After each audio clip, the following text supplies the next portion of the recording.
और खबर विस्तार से गौहर का विवादित बयान। अजमेर में गौहर चिश्ती के विवादित बयान का मामला। 17 जून को गौहर चिश्ती ने यह विवादित बयान दिया था। दरगाह कमेटी ने अपने वकील के जरिए अब नोटिस भेजा है। कमेटी ने 7 दिन में गौहर चिश्ती से जवाब मांगा है। दरगाह थाने में गौहर चिश्ती के खिलाफ मुकदमा दर्ज है।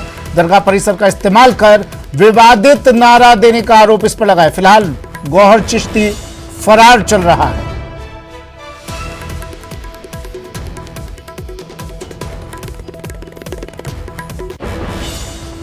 गौहर चिश्ती का विवादित बयान। अब दरगाह कमेटी ने नोटिस देकर इससे जवाब मांगा है गौहर चिश्ती से।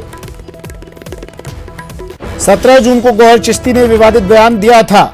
अपने वकील के जरिए दरगाह कमेटी ने नोटिस भेजा है और 7 दिन में गौहर चिश्ती से जवाब मांगा है। दरगाह थाने में गौहर चिश्ती के खिलाफ मुकदमा भी दर्ज करवाया गया है। दरगाह परिसर का इस्तेमाल कर विवादित नारा देने का इस पर आरोप है। फिलहाल गौहर चिश्ती फरार चल रहा है। बड़ी खबर। अभिजीत दवे मेरे सहयोगी अजमेर से हमारे साथ फोन लाइन पर जुड़ गए हैं। अभिजीत, सवाल पहला ये, अगर गलत नहीं किया तो फरार क्यों गौहर चिश्ती, और गलत हुआ कैसे? दरगाह कमेटी ने अब नोटिस भेजा है। 17 जून को यह विवादित बयान दिया था, लेकिन नोटिस अब भेजा गया है और यह कहा है कि दरगाह परिसर का इस्तेमाल किया गया। यह बात तो सर्वविदित होगी, दरगाह परिसर का इस्तेमाल की। देखिए, 17 जून को नुपुर शर्मा के बयान के विरोध में मुस्लिम समाज का एक विशाल मौन जुलूस था और जुमे की नमाज के बाद में, और उसी के दौरान ये जो गौहर चिश्ती है इसने निजाम गेट पर जो दरगाह का मुख्य द्वार है वहां से खड़े होकर भीड़ को संबोधित करते हुए विवादित नारा दिया था, जिसके बाद 17 जून को इसने ये नारा दिया था। 23 जून को पुलिस ने इस गौहर चिश्ती और अन्य के खिलाफ मुकदमा दर्ज किया था। मुकदमा दर्ज होने के साथ से ही गौहर चिश्ती लगातार फरार चल रहा है। हालांकि जो अन्य 4 लोग हैं उन्हें पुलिस ने गिरफ्तार करके फिलहाल हाई सिक्योरिटी जेल में वो बंद है। लेकिन अब इस घटना के करीब आप देखिए 20 दिन बीत जाने के बाद दरगाह कमेटी एक्शन में आई है और दरगाह कमेटी ने, चूंकि वैसे दरगाह कमेटी का डायरेक्ट इंटरफेरेंस या डायरेक्ट अथॉरिटी नहीं बनती है खादिम के खिलाफ किसी तरह का लीगल नोटिस देने की, लेकिन चूंकि गौहर चिश्ती ने दरगाह परिसर का इस्तेमाल किया था, जो कि दरगाह कमेटी एडमिनिस्ट्रेटिव बॉडी है दरगाह की, इस लिहाज से अपने लीगल एडवोकेट जो है अशोक माथुर, उसके जरिए एक नोटिस जो है कारण बताओ है और माफी। हाँ ठीक है, लेकिन अभिजीत मुझे ये भी जानना है, दरगाह परिसर का जब इस्तेमाल किया गया और वीडियो ये वायरल हुआ, उस वीडियो में दिखाई भी दे रहा है, काफी लोग दिखाई दे रहे हैं, क्या दरगाह परिसर के इस इस्तेमाल का दरगाह कमेटी को उस वक्त संज्ञान में नहीं आई ये बात कि दरगाह परिसर का इस्तेमाल किया जा रहा है, विवादित बयान वहां से दिया जा रहा है? अगर हाथों हाथ इस बयान को रोक दिया जाता, हाथों हाथ इस व्यक्ति को बयान देने से रोक दिया जाता, तो शायद ये मामला इतना तूल ही ना पकड़ता। देखिए, इसमें कोई दो राय नहीं है कि दरगाह कमेटी ने ये जो आज जो कदम उठाया है ये बहुत देरी से उठाया गया कदम है, जब और ये उस वक्त उठाया गया है जब गौहर चिश्ती जो है वो फरार है, पुलिस की गिरफ्त से बाहर है। मुकदमा दर्ज हुए 10 दिन से ऊपर का वक्त बीत गया, लेकिन अभी तक गौहर चिश्ती का पता नहीं चल पाया। लेकिन कहा जा सकता है कि दरगाह कमेटी ने एक तरीके से इस पूरे मामले लगातार जब विवाद बढ़ता जा रहा है उस विवाद को कम करने के लिए कहीं ना कहीं डैमेज कंट्रोल के लिहाज से ये शुक्रिया अभिजीत तमाम जानकारी के लिए। तो डैमेज कंट्रोल करने के लिए अब दरगाह कमेटी ने 7 दिन में गौहर चिश्ती से जवाब मांगा है, नोटिस भेजा है। दरगाह परिसर का इस्तेमाल कर विवादित नारा देने का आरोप है गौहर चिश्ती पर।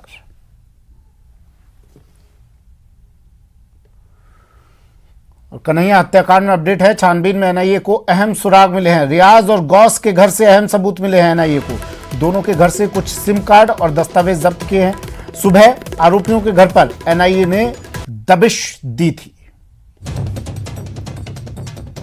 बड़ी खबर, कन्हैया हत्याकांड में बड़ा अपडेट। छानबीन में एनआईए को अब अहम सुराग मिले हैं। रियाज अत्तारी और गौस, मोहम्मद गौस के घर से ये अहम सबूत मिले हैं। कुछ सिम कार्ड और दस्तावेज जब्त किए हैं। आरोपियों के घर पर आज सुबह एनआईए ने दबिश दी थी। दबिश के दौरान ये अहम सबूत, सुराग एनआईए की टीम के हाथ लगे हैं।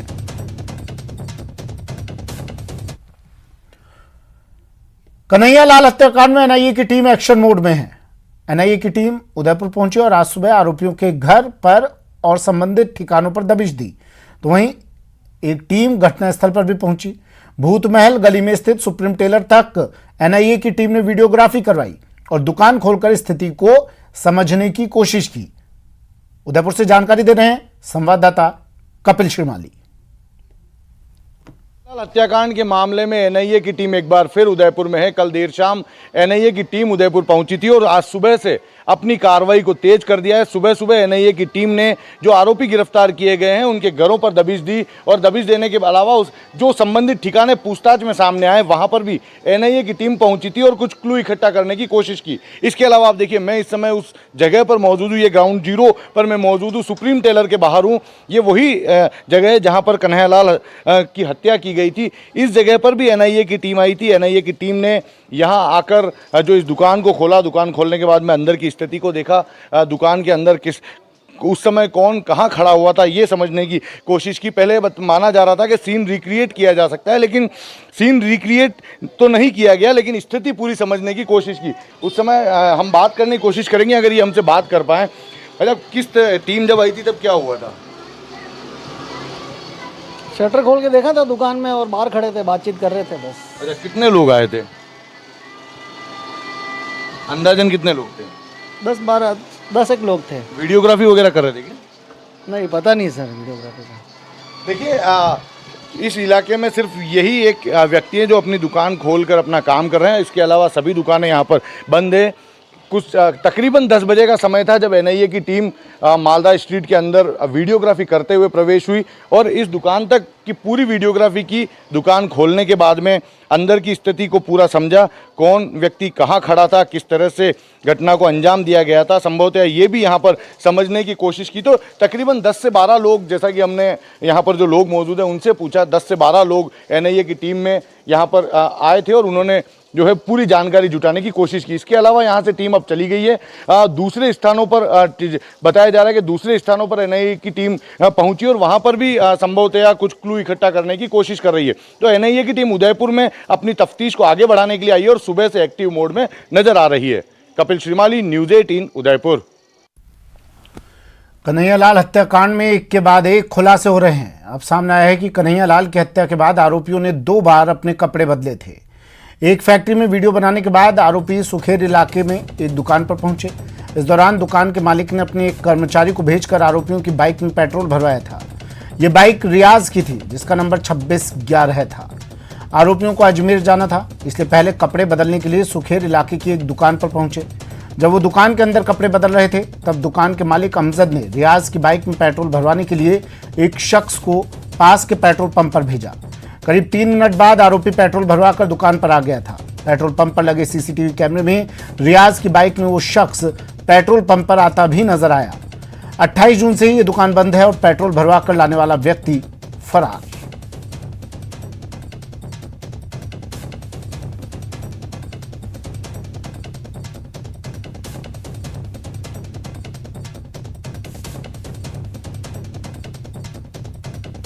और अब आपको भरतपुर से आई एक तस्वीर दिखाते हैं। पहले ये तस्वीर देखिए जरा। यह अजब गजब विरोध प्रदर्शन है। विरोध जताने का अलग ही तरीका है। आंदोलन है, भू समाधि है। 1-2 नहीं, पूरे 51 लोग हैं। 21 जून से यह आंदोलन जारी है। विरोध इस बात को लेकर है कि नवनिर्मित पंचायत समिति सीकरी में पंचायत समिति डी की 9 ग्राम पंचायतों को क्यों जोड़ा गया। इनका कहना है कि सीकरी पंचायत समिति बनाए जाने के बाद डी की ग्राम पंचायतों को पंचायत एक्ट के नियमों का उल्लंघन कर परिसीमन कर दिया है। ग्रामीणों का 21 जून से आंदोलन चल रहा है, लेकिन अभी तक किसी भी अधिकारी या प्रतिनिधि ने आंदोलनकारियों से मुलाकात नहीं की है। ग्रामीणों का कहना है कि जनता की समस्या को गंभीरता से सरकार नहीं ले रही। साथ ही चेतावनी भी दी कि आंदोलन गांधीवादी तरीके से जारी है। मांगे नहीं माने जाने पर इस आंदोलन को और तेज किया जाएगा।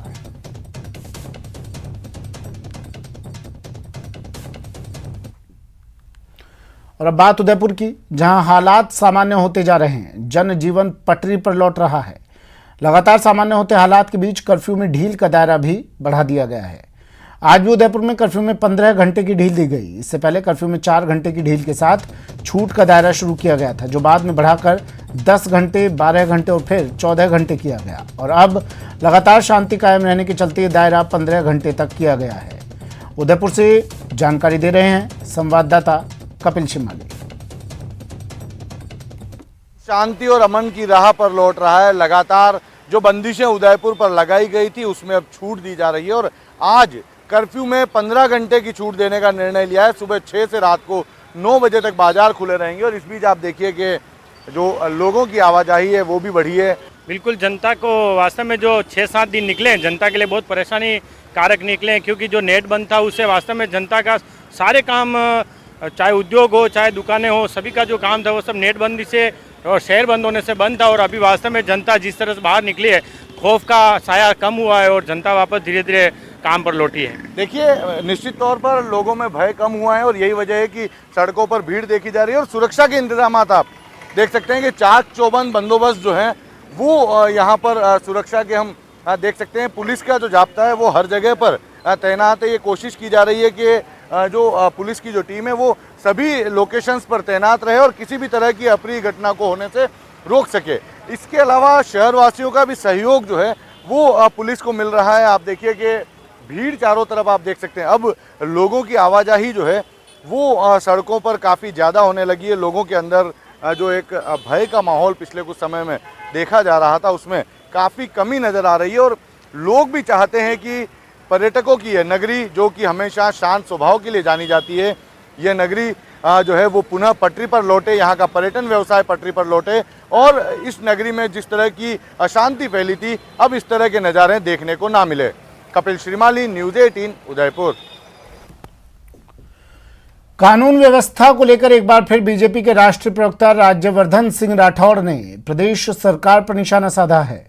उन्होंने हाल ही में उदयपुर, अजमेर, करौली और अलवर में हुई घटनाओं में पुलिस और सरकार की भूमिका पर सवालिया निशान लगाए हैं।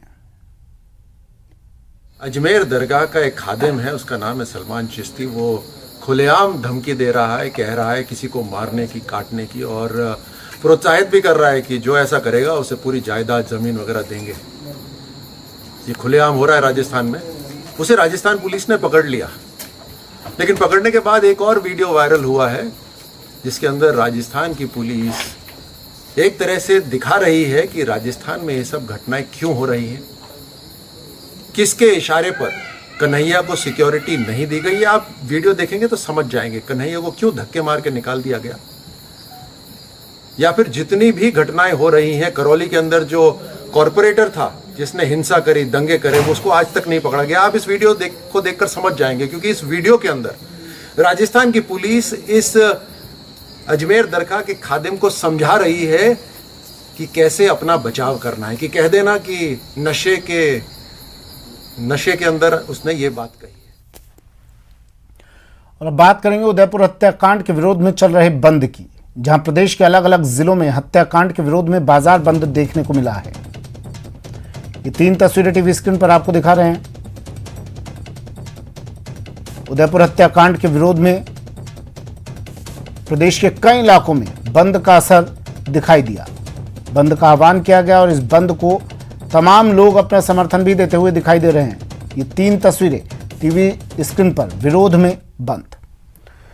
जयपुर का शाहपुरा कस्बा भी आज बंद है। कन्हैयालाल हत्याकांड के विरोध में यहां बंद का आह्वान किया गया। कई संगठनों ने बंद का समर्थन भी किया है। यहां सामूहिक हनुमान चालीसा का पाठ का आयोजन किया गया। बंद को लेकर सुरक्षा के भी कड़े इंतजाम किए गए हैं।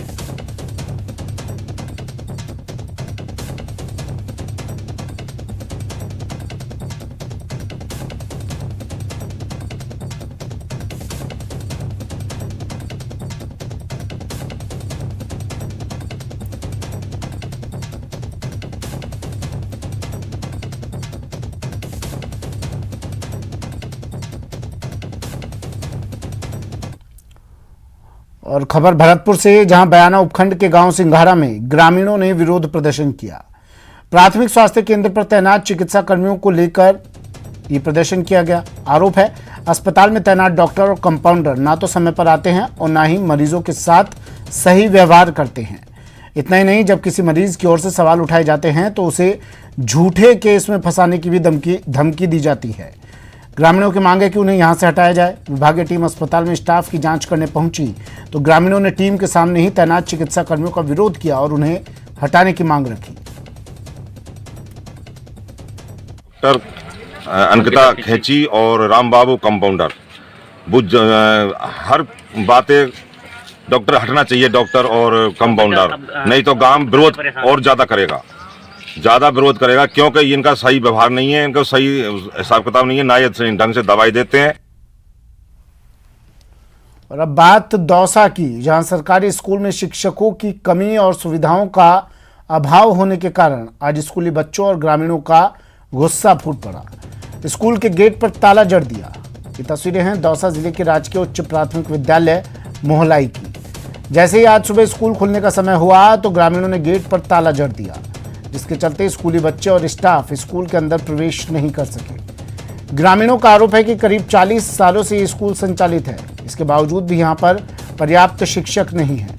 करीब 113 छात्र छात्राओं का नामांकन है, लेकिन केवल 3 शिक्षक ही स्कूल में कार्यरत हैं। ऐसे में 8 कक्षाओं को पढ़ाने के लिए केवल 3 शिक्षकों को ही लगा रखा है। इसके अलावा स्कूल में ना तो पानी की व्यवस्था है और ना ही पर्याप्त भवन है। आज स्कूल के गेट के ताला लगाया है, क्यों लगाया ताला?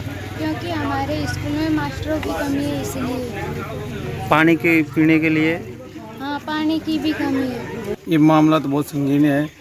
कई सालों से ये मांगे ग्रामवासियों की, जनप्रतिनिधियों की मांगे हैं। बच्चों का भविष्य खतरे में है, तो इसलिए हम शिक्षा विभाग से यही वो करते हैं कि स्कूल की एक तो पानी की मांग पूरी हो, एक पहली प्राथमिकता अध्यापकों की पूर्ति हो। मुख्य मांग तो स्कूल में अध्यापक की कमी चल रही है, जो की पूर्ति कर लिया हमने ताला लगाया है।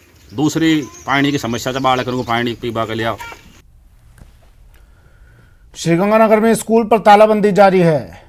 तीसरे दिन भी यहाँ स्कूल पर ताला लगा हुआ है। स्कूल को क्रमोन्नत करने की मांग को लेकर ये ग्रामीण अड़े हुए हैं।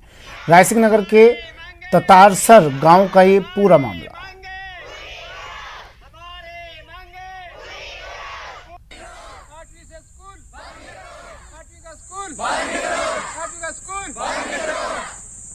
हमारी मांगे, हमारी मांगे, हमारी मांगे, मांगे, हमारे मांगे, पूरा आदमी से, पूरा आदमी से, हमारे मांगे, हमारे मांगे, हमारे मांगे।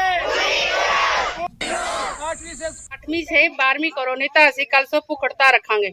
हमारा स्कूल जो 8वीं का है, इसको 12वीं का करो, नहीं तो हम हमारे ग्रामवासी भाई है जो है बूढ़े बुजुर्ग सभी है, वो हम कल से भूख हड़ताल पे बैठ जाएंगे।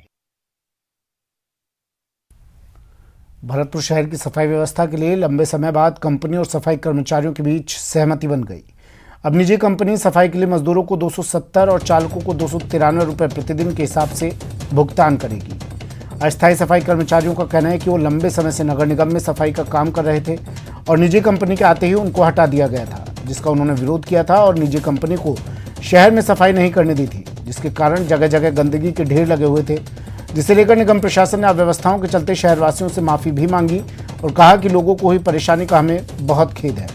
आज से पूरी तरह सफाई व्यवस्था सुचारू होगी। अभियान चलाकर जगह जगह लगे गंदगी के ढेरों को हटाया जाएगा और 2 दिन बाद पूरी तरह से सफाई व्यवस्था सुदृढ़ हो जाएगी। और उम्मीद है कि बड़े पैमाने पर अभियान चला के 2 दिन में पूरे शहर के जितना भी कचरा पड़ा हुआ है उसको तो सब मलबे को हटा देंगे। उसके साथ ही सारी सफाई व्यवस्था को रेगुलर 2 दिन बाद में जो है लाइन पर लेके आ जाएंगे। ऐसी कोई समस्या नहीं रहेगी। हम जो है शहर के लोगों से माफ़ी चाहते हैं कि उनको काफ़ी परेशानी हुई है निश्चित तौर से, पर अब ऐसी मजबूरी थी। एलपीजी सिलेंडर की बढ़ती कीमतों के खिलाफ दिल्ली में युवा कांग्रेस ने पोस्टर लगाकर सरकार पर निशाना साधा है। युवा कांग्रेस के कार्यकर्ताओं ने इस पोस्टर में एलपीजी सिलेंडर के साथ केंद्रीय मंत्री स्मृति ईरानी की तस्वीरें लगाई हैं। दरअसल कांग्रेस सरकार के दौरान स्मृति ईरानी महंगाई के मुद्दे को बड़े जोर शोर से उठाती थी, इसलिए ही कांग्रेस कार्यकर्ताओं ने स्मृति ईरानी के पुराने दिनों की याद दिलाते हुए ये पोस्टर लगाए हैं।